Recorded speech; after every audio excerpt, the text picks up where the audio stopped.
Hello and welcome to the latest episode of the Retirement Cafe podcast. If you're a regular listener to the podcast, you will know that it's sponsored by My Financial Planner. Not knowing when you can afford to retire or what your pensions will provide can be worrying. My Financial Planner provides independent, fixed fee retirement planning advice, bringing clarity to your financial future. At My Financial Planner, we build a financial plan for your retirement and equip you with the knowledge to implement the plan and buy any products you need yourself. Find out more about getting a plan to fund the retirement you really want at myfinancialplanner.co.uk. Next week will be our 100th episode, so I wanted to mark this exciting milestone with a very special guest. Be sure to subscribe either on our website at theretirementcafe.co.uk or on your preferred podcast player so you don't miss my conversation with global best-selling author Professor Andrew Scott. Professor Scott co-wrote The 100-Year Life and more recently The New Long Life and joins me to discuss how we need to adapt to ensure living to 100 is a gift and not a curse.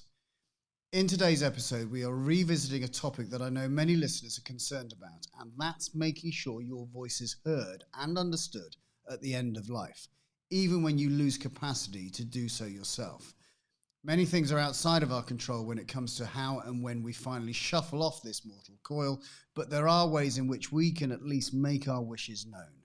Sarah Malik is a specialist information and support nurse with the charity Compassion in Dying. In our conversation, she explains the key documents you should put in place and how their charity can help. Here's my conversation with Sarah. So, Sarah, you're a specialist information and support nurse at an organisation called Compassion in Dying. So tell me a little bit more about Compassion in Dying for people who may not know who you are. Well, Compassion in Dying is a national charity, and we support people to plan ahead for their end of life, and an end of life that's right for them. So we're a patients' rights charity. We support people to know more about what their rights are and learn about how they can really feel empowered to plan in a way that really is in line with their values and their beliefs. Gosh. And have you been around, has the organisation been around a long time? Yeah, we've been around a while, but we're really, I think, moving into the mainline charity sector. People are hearing a lot more about us, especially recently. A lot more people are really trying to plan ahead. I think people are thinking a lot more and have a lot more time on their hands to think about these difficult questions. You know, what would I want towards the end of life? What's important to me? So, Sarah, tell me about your background. So you're a specialist information and support nurse. Were you involved in this type of care, or how have you ended up at Compassion in Dying? Oh, lovely question. So I have been, my background is nursing. Yeah. I trained at Guy's and St Thomas's and always worked in oncology and haematology and end-of-life care. It was an area of nursing I was really passionate about and really enjoyed, but it soon became quite apparent that it wasn't really compatible with young children.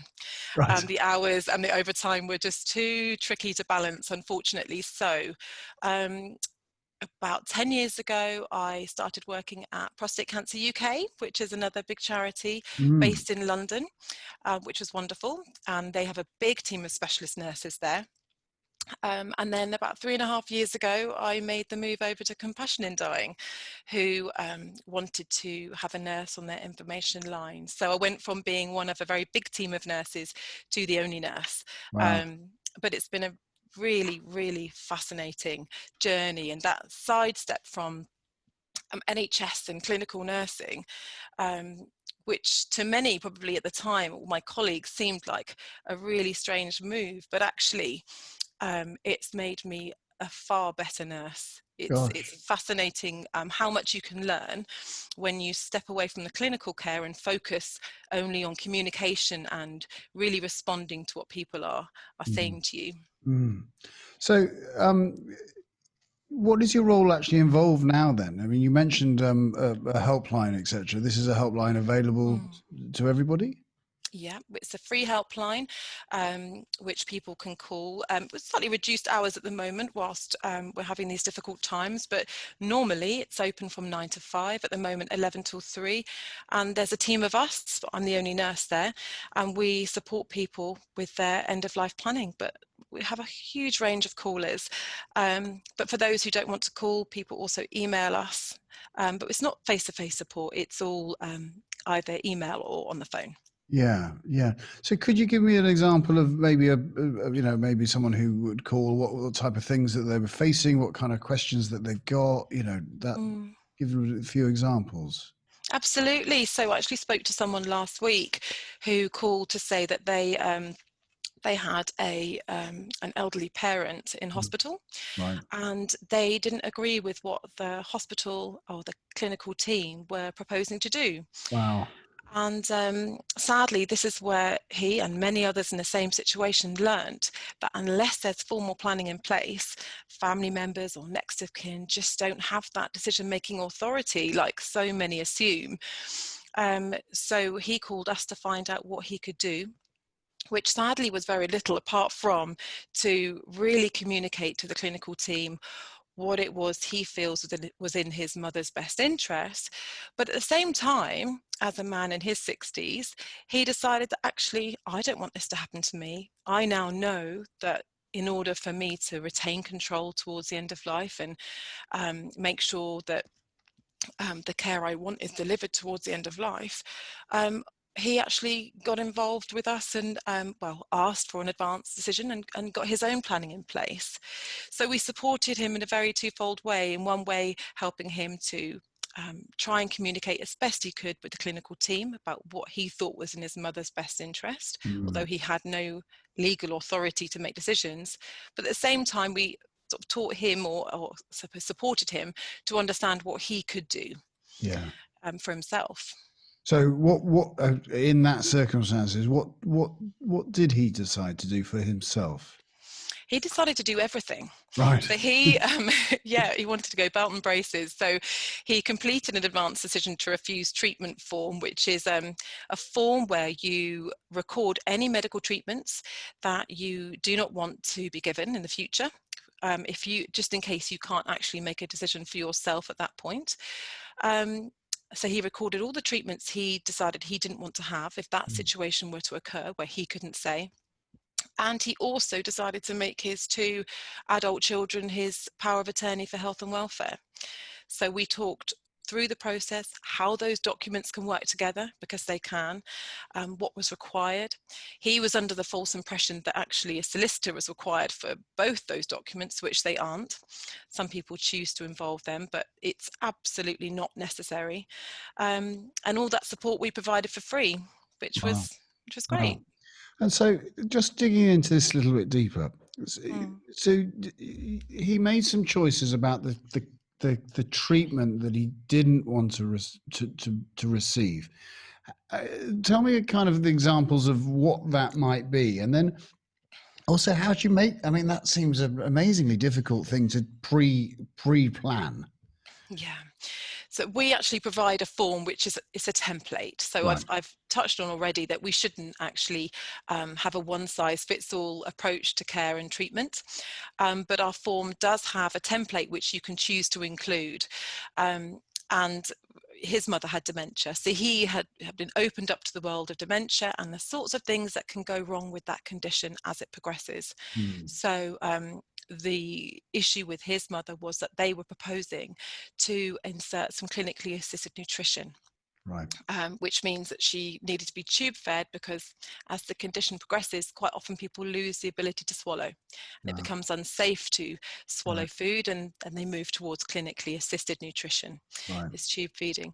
So he actually decided that if he were to ever have dementia, he doesn't want to have his life prolonged, because he saw his mother having no quality of life. So for him, it was very important, excuse me, to make sure that if he ever has dementia and it progresses to the point where he can't make decisions, that he's refusing all life-sustaining treatment, but that's focusing sort of very significantly on those things that are likely to come up with dementia. So antibiotics for life-threatening infections and clinically assisted nutrition. Wow. Great. No, really, that's really interesting because, I was just wondering how it actually works specifically. That's a great example. And then you touched on also that he has appointed some attorneys, and were they going to be, party to this to all these documents? Absolutely. It's no help for attorneys to find these things as a surprise. They need to be very, very or fully clued up on exactly what it is you do and do not want. So attorneys need to be people that you really trust to make decisions for you in line with what you would have wanted and what you would have chosen. So having an advanced decision as well would allow them to know exactly what it is that he wants, and also to make sure that he is never treated with anything that he doesn't want to be treated with. It gives them that authority. They don't have to sit back and think, oh well, there's nothing we can do. Actually, they can say no. He's outlined in a legally binding document that he doesn't want these treatments. And then if anything else comes up that they think he wouldn't want, that's not outlined in the advance decision, they then have that authority to go ahead and make those decisions. Wow. Really, really, it's so important for people to consider this. It really is. Yeah. There is another document, I think. There's an advanced statement as well. What's the difference between the advanced statement and the advanced decision? The advanced statement isn't legally binding, but it's a really helpful document because it allows you to outline anything that's important to you in relation to your health and your values and your well-being. So this document can help clinicians look after you better. Right. So some people might write, I'd rather be cared for in a hospice than in a busy hospital setting. You can't ensure that's 100% seen through, but at least if you know that's what they would have preferred, you can try to make that happen. They might say that I've been a vegetarian for 20 years, so if I lose the ability to tell you what it is I do or do not want, at least then that's there for you, along with perhaps if they're religious or if they have no religion, you would know that about them. And these are really important things that really add further context to what someone may have written in an advanced decision if they've done that too. So yeah, a really, really powerful document and really, really helpful for clinicians too. And in fact, I think it's really important to sort of focus on that. Whilst this is empowering people to be independent, it's also really helpful, we know, for clinicians to know what someone wants. Yeah. And so when you were nursing, did you see these documents or were they just not very common? Not nearly enough. Right. And I don't think I would have understood sufficiently back then because it's not focused on enough. Well, it wasn't before in your training, and you don't see it enough when you're on the wards. And that's something we know is largely down to the fact that people think their family will have an automatic authority and right to make decisions for you. Yeah. But whether you've married 50 years or you've been looking after your parents for a number of years at home, no one has that authority, sadly. No. Now, I presume you've got these documents sorted out. Not power of attorney, no, but I do have an advanced decision, yeah. Yeah. Yeah, well, power of attorney is probably a good idea as well, isn't it? Well, you've got to have the right person to trust, haven't you? That's a tricky one.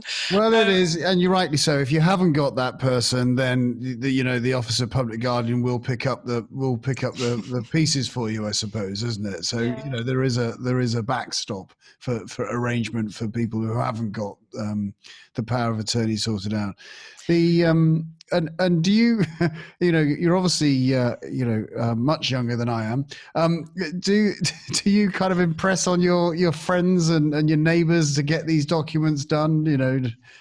Yeah, I think that's a really, really good point to make. And I do. I'm quite boring, and I do talk about this a lot with my friends and my family, because this isn't about age. I mean, from the age of 18 upwards, you can make an advanced decision. But too often you'll hear from people, well, I haven't got a diagnosis, or I'm not dying, or I'm really fit and well. And it's not about that. Things can change, sadly, in a heartbeat.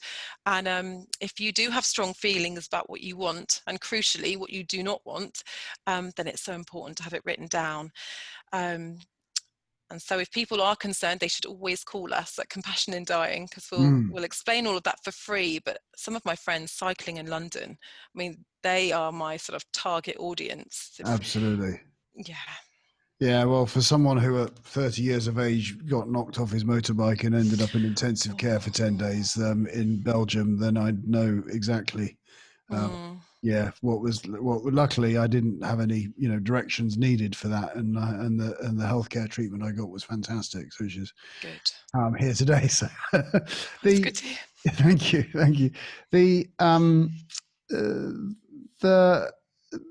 there are a number of guides I think you have available on your website, which should to help people kind of understand much more about this. Can you just kind of give us a bit of a steer on what people should look for and what people should possibly download? On the website, yeah. Well, it's not for everyone to go online. So I think it's really important that people know that that's not a prohibitive thing. If people would rather call, we can post these documents, and I'm very happy to do that. So I just really want to make that clear, that you do not have to do all of this online. It's not for everyone. But if you are happy online, then there is the mydecisions.org tool. And that's an account that you can create and then complete this form. No one else has access to that. It's private to you, who's the person completing it. And that's one way of completing an advance decision. You can print it. Once it's signed and witnessed, you can make photocopies of it. They're as legal as the original, legally binding, as the original, and they can be circulated widely. So to your GP, your friends and family, any health and welfare attorneys you have, keeping a copy at home, any consultants you're under the care of, it needs to be widely shared to make it so that if it's ever needed, it can be found. We also provide a card for your wallet, so that if you're ever kind of attended to by first responders, if they look through your belongings and see to find out who you are, that is, they see this card, they'll find where they could, the details of 2 places they can get a copy of this form. So there's lots of ways of sharing the document.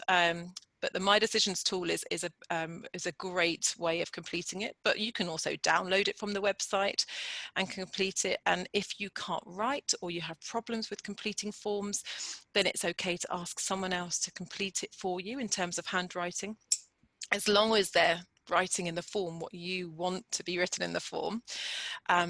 And they mustn't act as your witness if they've been the scribe for you. So there's many different options depending on what works for you. And I think that's really important that people realise. If you'd rather type the form, then there's the option to do that. If you want to handwrite the form, you can do that too. Yeah, brilliant. And we will put all the links on our show notes from the Retirement Cafe website to all those guides and information that you just mentioned. Brilliant. Sarah, one last question I've got is, how do you broach this with your possibly elderly relatives who may not have done that? I mean, I can imagine lots of people listening to this are thinking, God, this is really important stuff. I'll get it done for ourselves, and they find it easy to do, but they're thinking, oh, this is quite a tricky conversation with mum and dad, or aunties or uncles, what have you. What's your advice around that? Oh, well, it is a really difficult conversation, and so easy for me in a professional stance, but actually when it's my own grandparents, so much harder. So I have experienced that firsthand, that sort of awkward start. And we do actually have a booklet called Starting the Conversation, which I would highly recommend asking for as a sort of supportive guide. But I think it's about just making sure that any family or people that you're close to, or you're concerned about, making sure their wishes are followed. Just saying, it worries me that I can't make sure that you get the care you want. So if it's important to you that you either have or don't have certain treatments, let's look at what you can do to make sure your wishes are followed. But I would certainly suggest having the guide and using that as a sort of supportive a supportive document. Sometimes people say being on neutral territory, being out of the house is a good way of starting that conversation, not in either your home or theirs, somewhere just out and about, light, easy. But it really does depend on the relationship too. Of course. So Sarah, I think, some of us may have relatives, people close to us, who haven't got these documents in place. And I think this could be quite a tricky conversation. Have you got any words of wisdom how you approach maybe mum and dad, or, and say, we should get a, living will or advance direction, or, how would you go about this?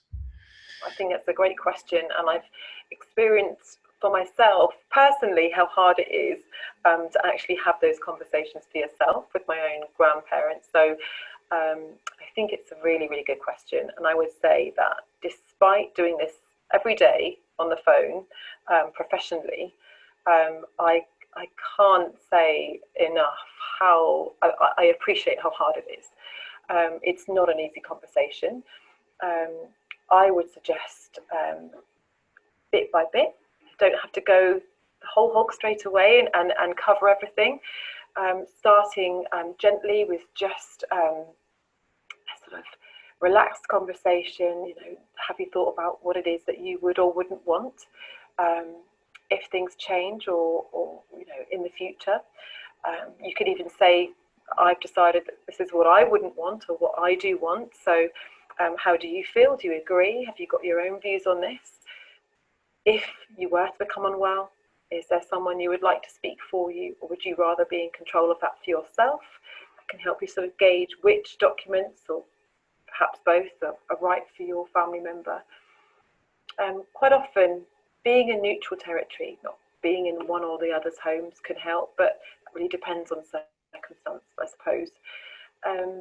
But it is hard, and that's why really we produced this document called Starting the Conversation, and we can send that to you for free or attach it to an email.